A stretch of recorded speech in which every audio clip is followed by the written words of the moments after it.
Bismillahirrahmanirrahim. Alhamdulillahirabbil alamin. Allahumma shalli wa sallim ala sayyidina Muhammad wa ala alihi wa sahbihi ajmain.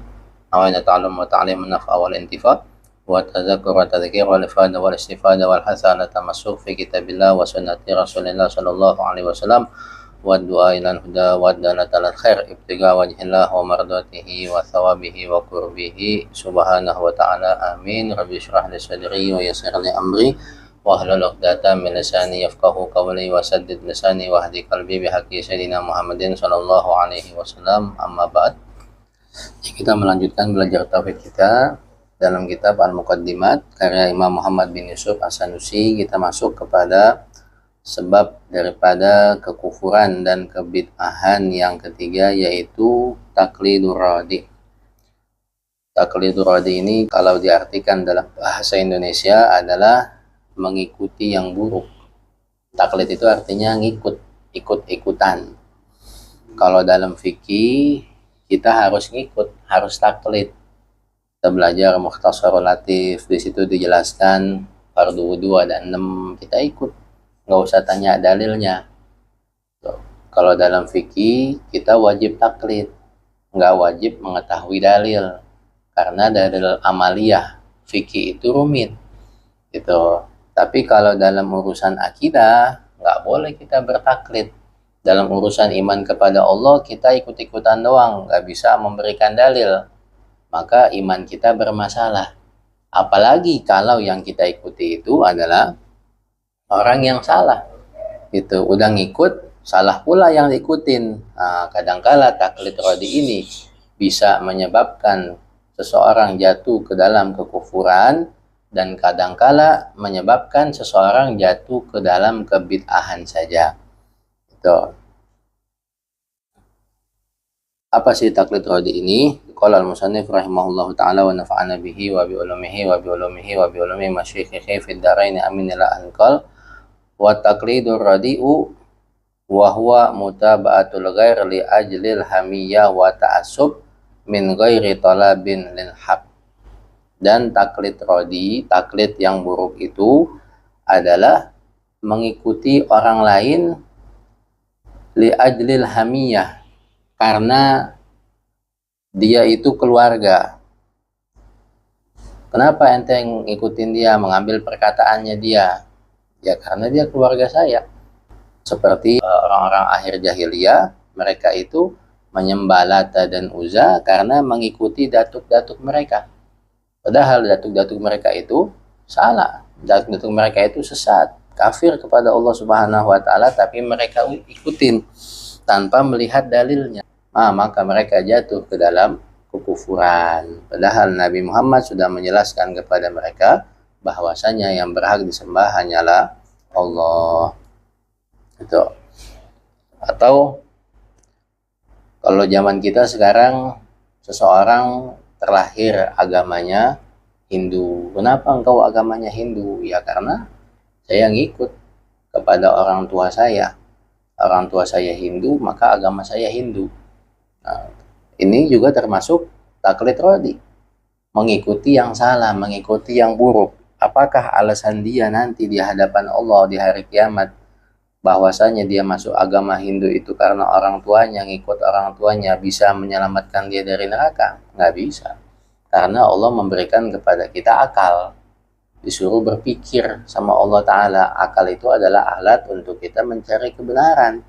Itu. Maka nggak akan diterima hujahnya oleh Allah Subhanahu wa Ta'ala. Karena Allah memberikan setiap manusia itu akal untuk mencari kebenaran. Itu. Jadi dalam urusan akidah nggak boleh kita hanya ikut-ikutan saja. Kenapa ente jadi orang Islam?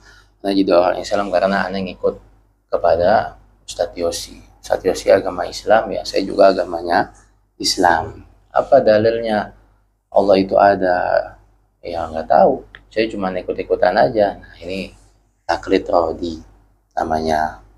Sebagian ulama mengatakan orang yang imannya taklid ini, dia masih belum sah imannya alias masih kafir. Orang yang kafir, na'udzubillah, tempatnya selama-lamanya dalam neraka Allah Subhanahu wa Ta'ala. Jadi kadangkala taklid rodi ini bisa menyebabkan seseorang jatuh ke dalam kekufuran seperti stage akhir daripada jahiliyah. Mereka mengikut kepada datuk-datuk mereka, menyembah Lata dan Uzza. Mereka ikut-ikutan saja, dan yang mereka ikuti itu salah. Ketika mereka salah untuk bertaklid, maka mereka jatuh ke dalam kekufuran karena mereka menyembah Lata dan Uzza. Adapun taklid rodi kadangkala menjadi sebab kebid'ahan, seperti orang-orang awam daripada Mu'tazilah, orang-orang awam daripada Syiah, Wahabi, mengambil perkataannya ulama-ulama mereka, mengikut perkataannya Ibn Taimiyah, Muhammad bin Abdul Wahab, kemudian Ibn Bas, tanpa lihat lagi dalilnya. Dan ternyata yang mereka ikuti itu salah. Itu namanya taklidur rodi. Tapi mereka nggak nyampe di kafir, hanya jatuh di bid'ah saja, berdosa besar mereka itu. Itu ada lagi namanya taklid hasan. Taklid hasan itu taklidnya orang awam ahli sunnah kepada ulama ahli sunnah. Dalam kitab Syarah Umul Barohin, Imam Sanusi mengatakan taklidnya itu nggak sah dan dia kafir. Dia harus tahu dalil, walaupun dalilnya dalil ijmal. Apa? Ente yakin keberadaannya Allah, yaitu adanya alam semesta ini. Itu namanya dalil ijmal. Dengan dalil ijmal cukup imannya sah. Itu. Tapi kalau dia sama sekali nggak bisa mengungkapkan dalil tentang keimanannya kepada Allah, maka dia hukumnya masih kafir. Tapi jumhur ulama mengatakan taklid hasan, taklid kepada orang yang akidahnya benar ini sah. Tapi dia berdosa besar karena dia tidak mau berpikir, mencari tahu tentang keberadaan Allah dengan dalil. Tapi dalam syarah kitab Muqaddimat ini, Imam Sanusi mengatakan taklid hasan itu hukumnya sah dan tidak berdosa. Mengetahui dalil hanya syarat kesempurnaan saja. Jadi Imam Sanusi seperti menarik pendapatnya yang ada di dalam kitab Syarah Ummul Barahin. Jadi taklidnya orang awam kepada ulama ahli sunnah itu sah karena mengetahui dalil hanya syarat kesempurnaan saja. Tapi ya untuk berhati-hati ya kita harus memiliki dalil dalam beriman kepada Allah. Jangan sampai kita ini nanti mau masuk surga dihalangin. Ya, karena ada sebagian ulama yang mengatakan iman orang yang taklid itu masih tidak sah. Itu namanya taklid rodi. Wa huwa mutaba'atul ghairi li ajlil hamiyah wa ta'assub, yaitu mengikuti orang lain karena hamiyah, karena dia itu keluarga, karena saudara, wa ta'assub, dan juga karena fanatisme, min ghairi talabin lil haq, tanpa mencari kebenaran. Ane taklid kepada Ustadz Yosi karena dia kebenaran dan kebatilan itu bukan karena dalil tapi karena dia si Ustadz Yosi.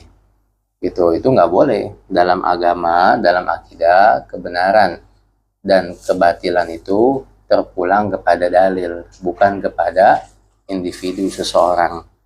Artinya taklid akhdhu qaulil ghair bila dalil, mengambil perkataan orang lain tanpa dalil. Itu namanya taklid. Kemudian sebab yang berikutnya, warabtul adi wa huwa itsbatu talazum baina amrin wa amrin wujudan wa adaman biwasitatit takarur.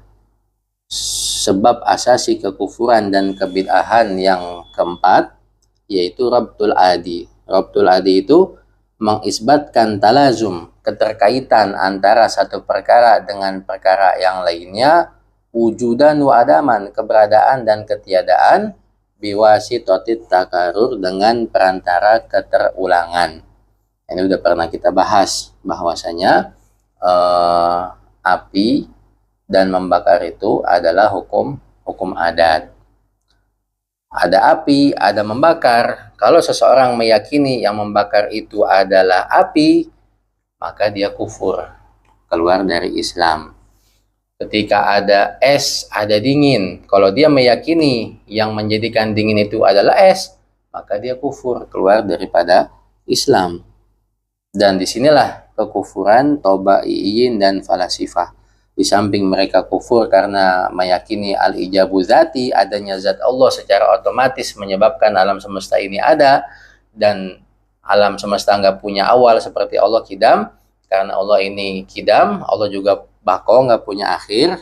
Mereka juga meyakini bahwasanya selama Allah ada, alam semesta ini ada, sehingga mereka tidak meyakini adanya hari kiamat. Mereka kafir karena al-ijabu dzati, dan juga mereka kafir karena Rabtul Adi ini, karena mereka meyakini bahwasanya api dan membakar itu adalah hukum akal, dan Allah tidak bisa mematahkannya, Allah nggak bisa mengacaukannya.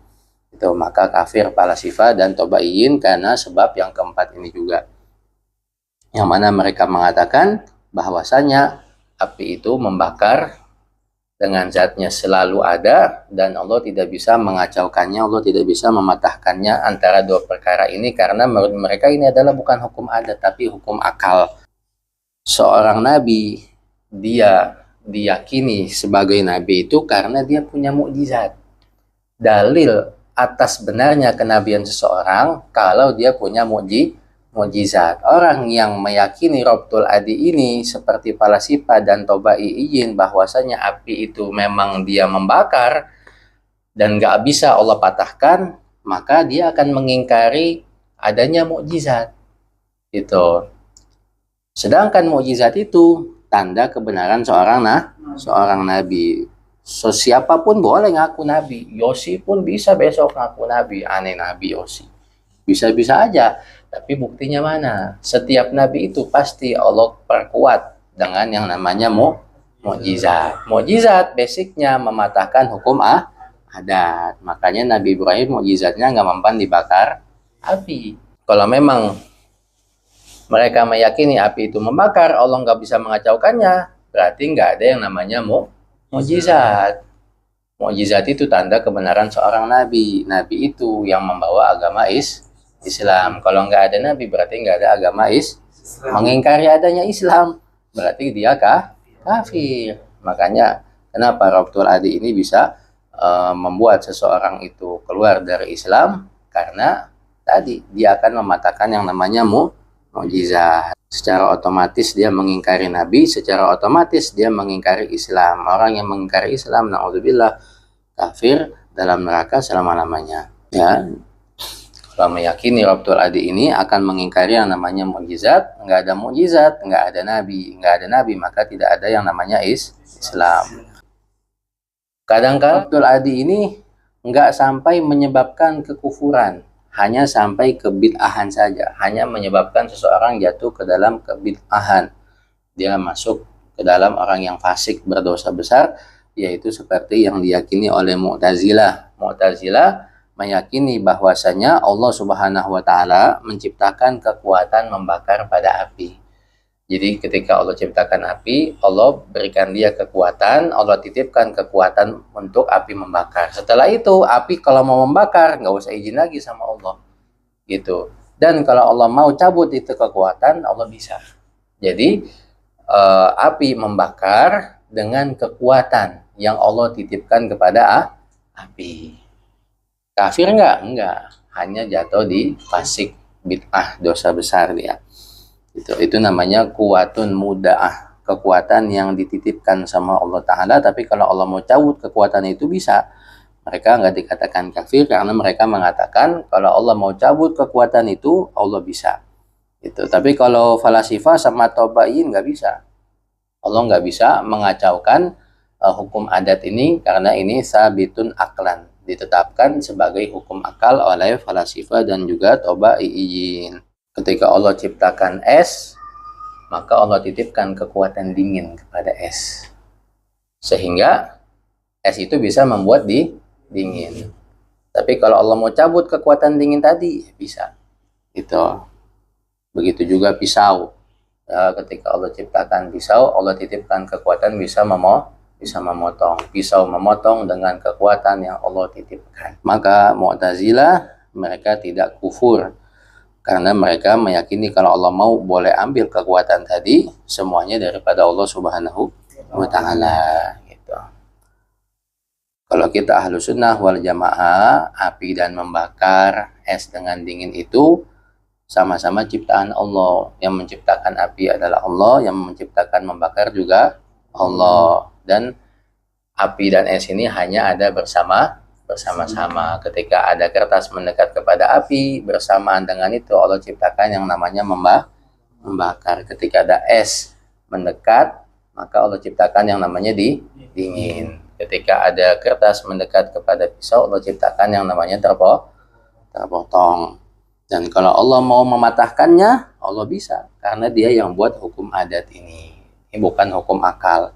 Jadi falasifah dan tobaiyin tidak bisa membedakan mana hukum adat dan mana hukum akal. Itu ya. Nah itu sebab asasi daripada kekufuran yang keempat ya. Semoga Allah jaga akidah kita dengan akidah yang benar sesuai dengan akidahnya Nabi Muhammad SAW. Amin ya rabbal alamin. Subhanakallahumma wa bihamdika asyhadu an la ilaha illa anta astaghfiruka wa atubu ilaik.